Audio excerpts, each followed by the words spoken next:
Copyright applies to the following verbal and written content. With the exception of the content owner, complete content excerpts and links may be used for nonprofit purposes only, provided that full and clear credit is given to the following names wherein: Diary Single Woman, Diary of a Single Woman, and Miss Anonymous. Appropriate and specific direction to the original content must be used. All rights are reserved.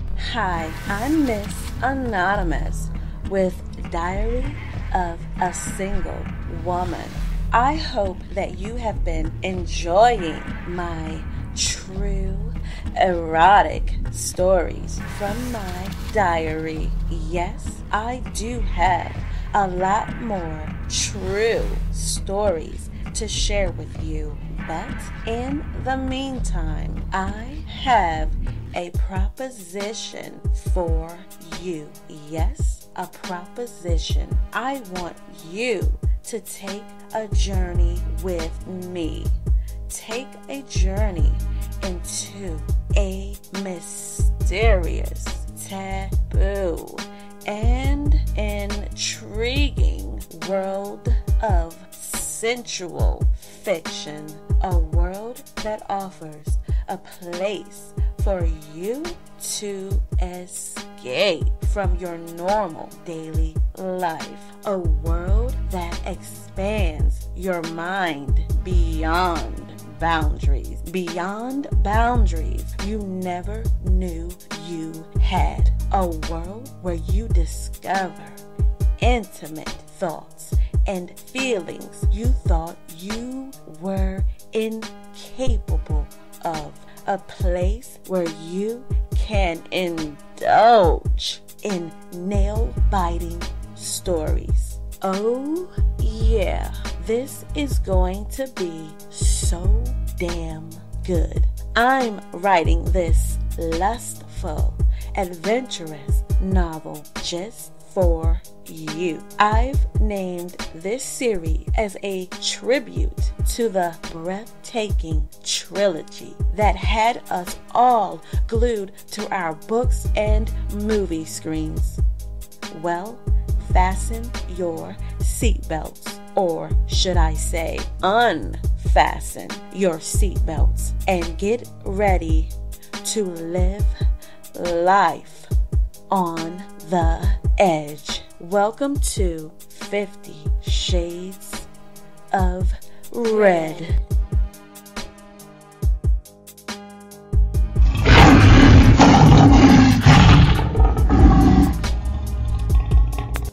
Chapter 8, Part 1. It's Friday morning, and I'm awakened by the sound of my alarm clock.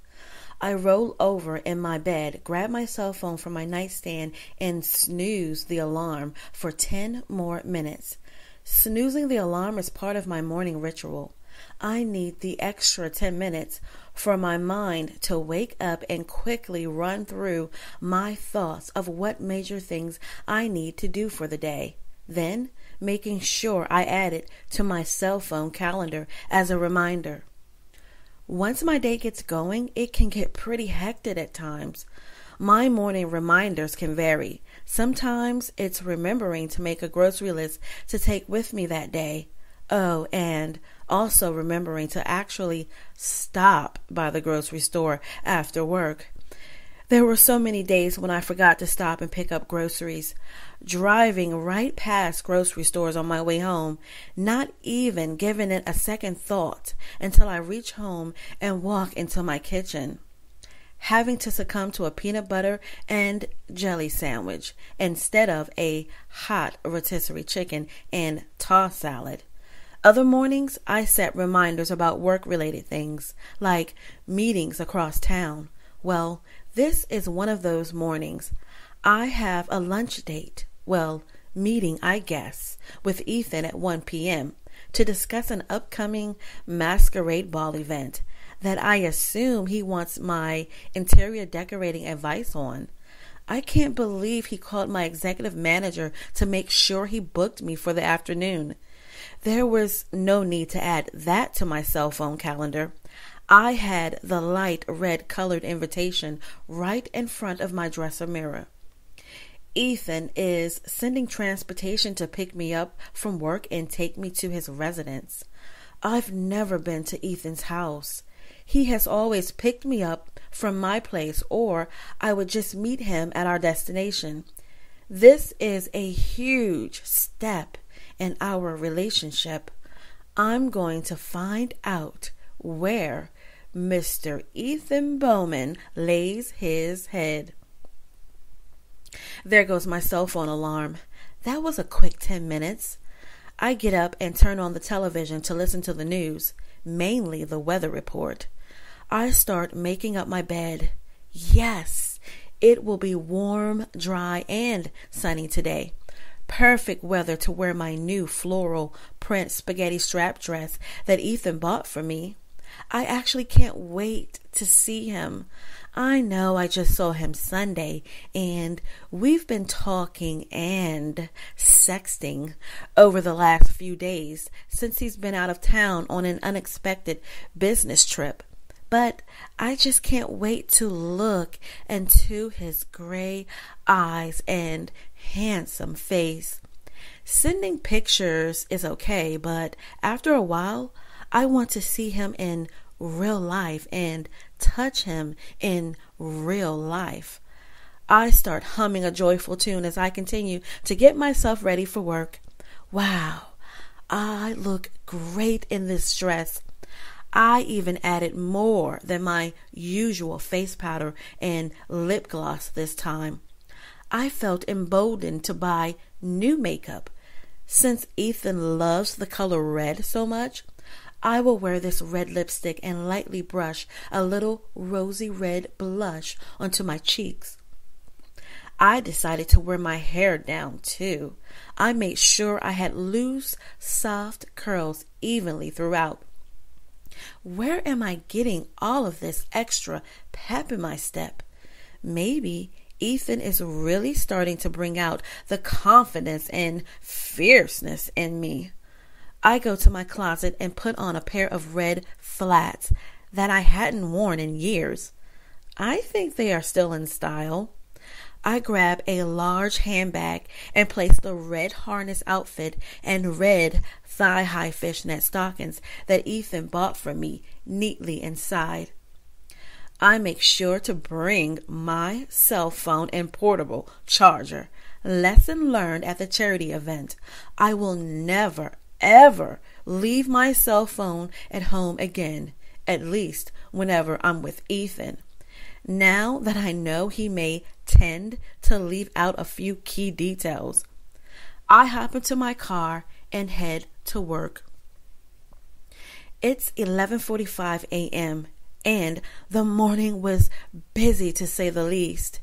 Even though while Madeline, the senior executive, is out of town and Reginald, her right-hand man, was in charge, we might as well be on our own.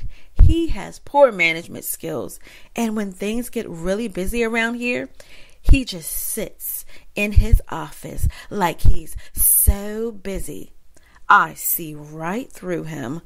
I'm the one who normally holds things together and manages the workload and employees.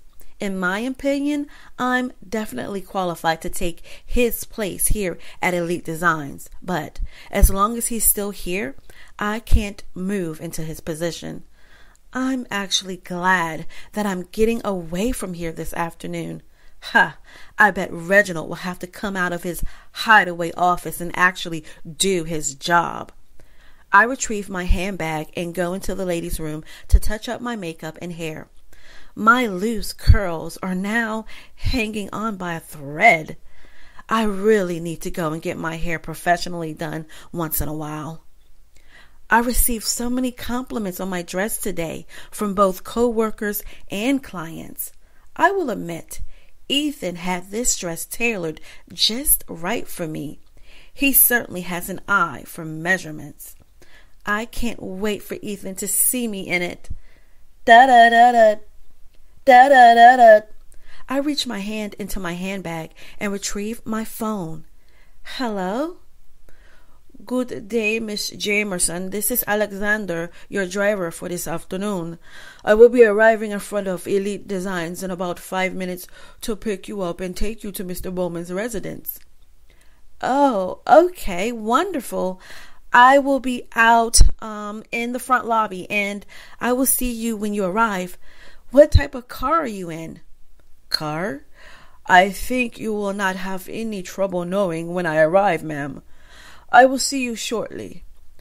Oh, well, okay. Thanks. See you shortly. Our phone call ended.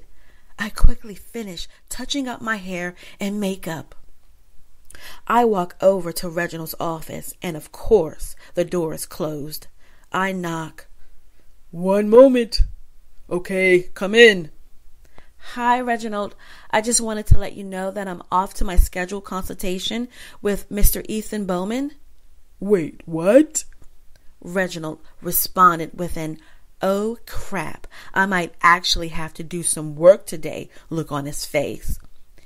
It's on the calendar. Madeline scheduled me personally. Oh, yeah, that's right. I knew that. Okay, thanks. I knew Reginald had no clue about what I was talking about. He's such a slouch. He's so lucky that his wealthy uncle looks out for him. That's the only way he got this job. His uncle got tired of him screwing up as one of his modeling agency managers. So I heard that Madeline owed his uncle a huge favor for connecting her with a well-known investor who helped broker a major investment deal for her several years ago. And having Reginald work under her direct supervision with an astronomical salary was Madeline's way of repaying the uncle's favor. Oh, and Keeva, can you please close my door? Thanks. I closed his office door shut. Loser, I mumbled. I quickly make my way to the lobby. I don't see any vehicles out front other than our normal delivery truck. I sit down onto our couch and admire the decor. I'm always rushing through the lobby. I don't think I've ever just sat in the lobby. Elite Designs has a prestigious reputation, and our lobby absolutely lives up to that expectation. I look at the clock. It's exactly 12 noon. I stare through the front glass. Oh my God. No way. A white stretch limousine starts to pull in front. That has to be a new client. This can't be for me.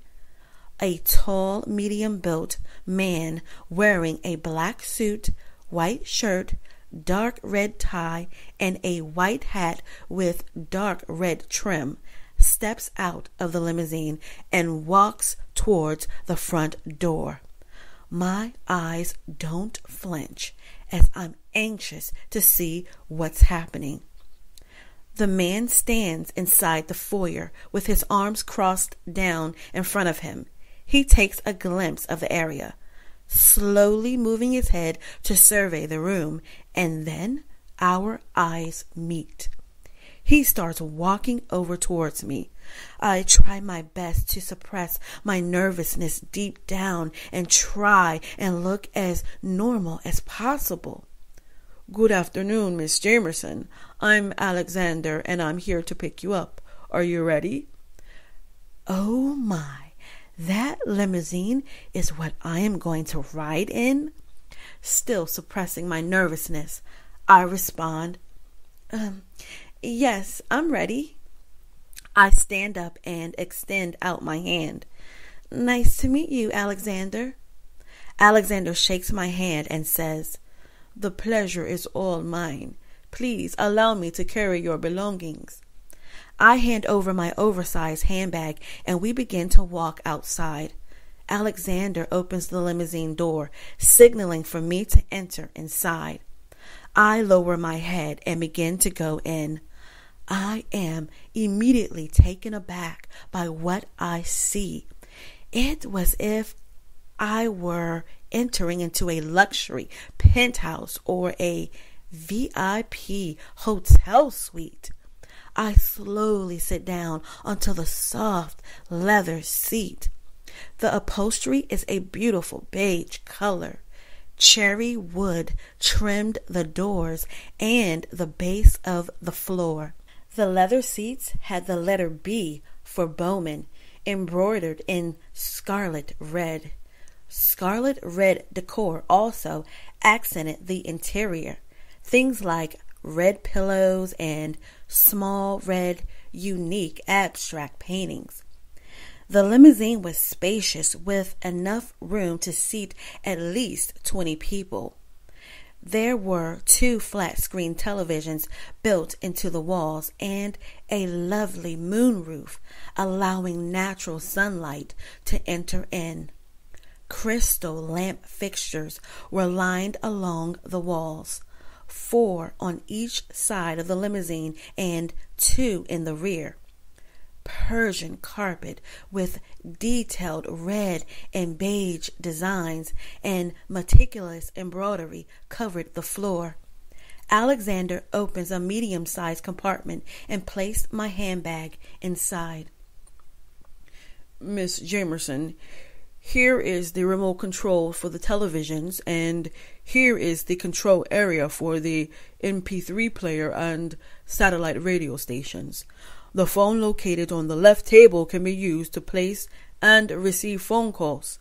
If you press this button here, you can contact me in the front, as the limousine seating area is soundproof. The phone over to your right is Mr. Bowman's. The line is only activated by a special code. The phone is normally activated only when Mr. Bowman is present in the limousine. Near your seat over here on the side is a button to expand the seats if you want to lay down. This button will heat your seat, and this button here will cool your seat. Over here are the controls for the limousine temperature, lighting, window privacy screens, and window curtains. In this overhead compartment are pillows and blankets.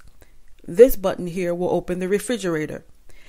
There's fresh fruit, refreshments, bottled water, alcoholic and non-alcoholic beverages inside. In the middle over here is a built-in Keurig. There are a variety of coffee and tea flavors here, and you will find sugar, honey, creamer, and other condiments here. In the cabinet over there are plates, wine glasses, coffee cups, napkins, corkscrews, and more. In the smaller compartment to the right, you will find over-the-counter medicine, tissues, and hand sanitizer. If you have any questions or need assistance, please don't hesitate to let me know. We must be on our way now in order to arrive at Mr. Bowman's residence at the designated time. Thanks for the tour. I don't have any questions right now, I replied. Alexander closes the limousine door. We start moving. I can't see the front area of the limo. There's a solid beige partition that separates the 2 areas. I grab the remote control and turn on the television. I find midday soap operas and sit back to try and relax the best I can.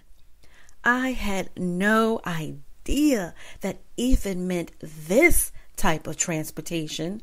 If I had this, I would go everywhere in the limousine. I would never drive myself anywhere. Who wouldn't want to be chauffeured in style and luxury?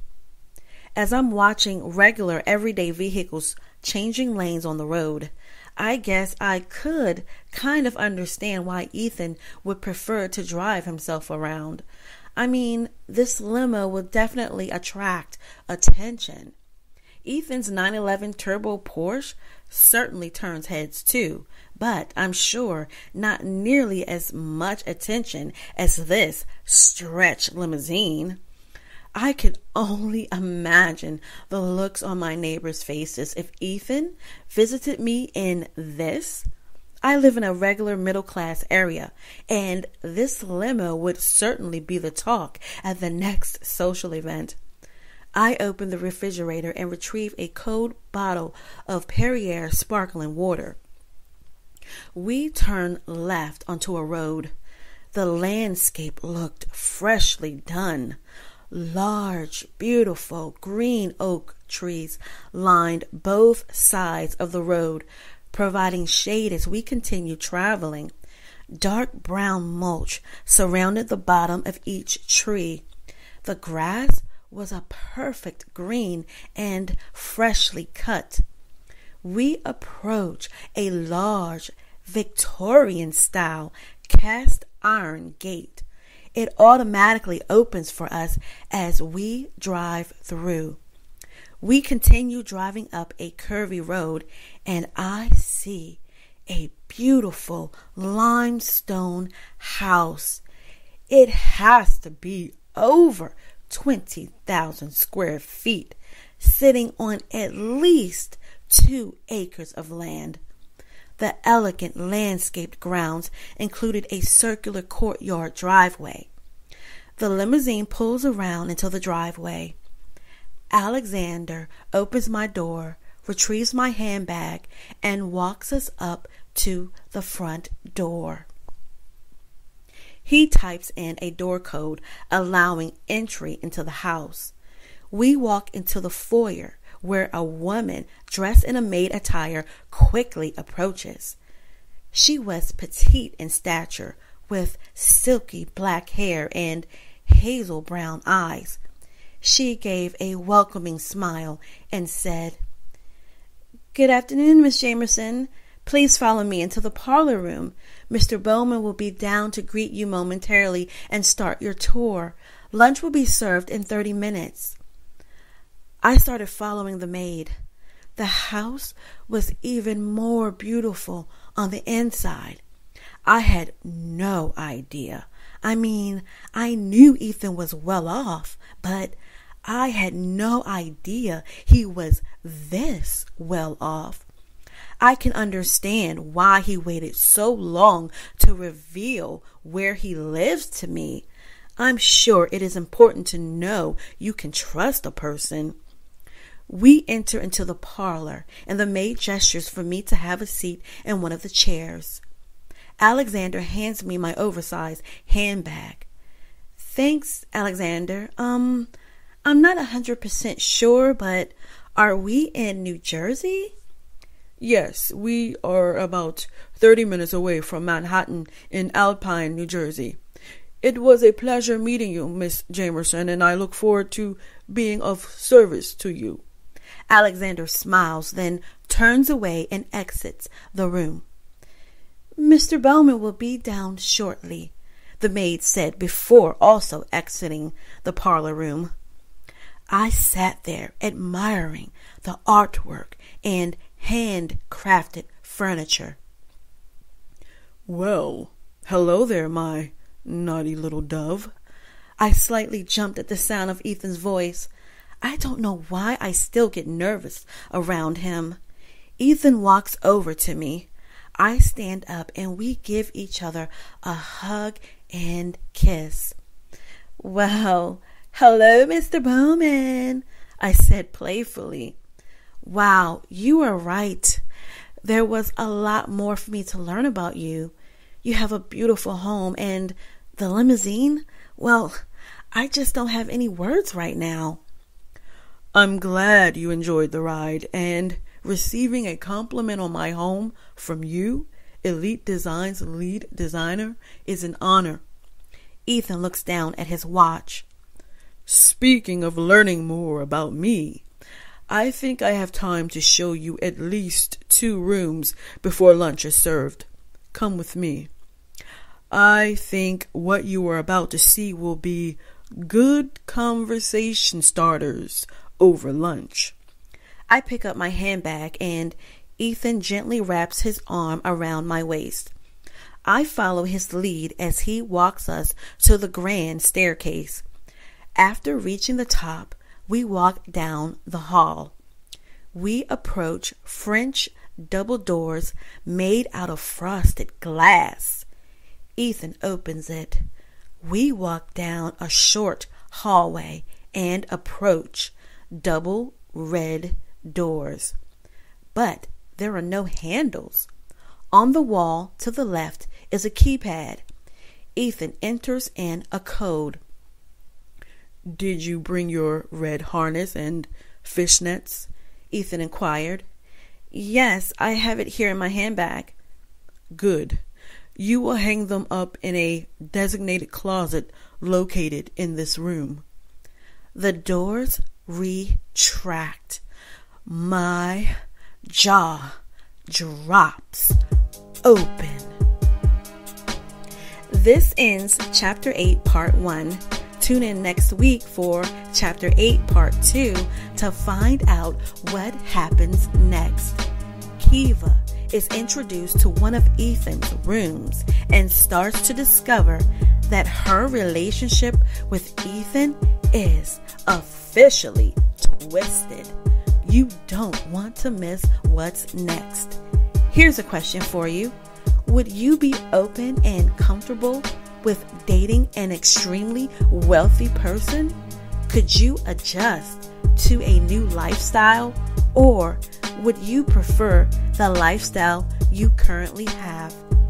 I will be releasing an unscripted video for Chapter 8, Part 1 in the next few days. This is going to be so juicy.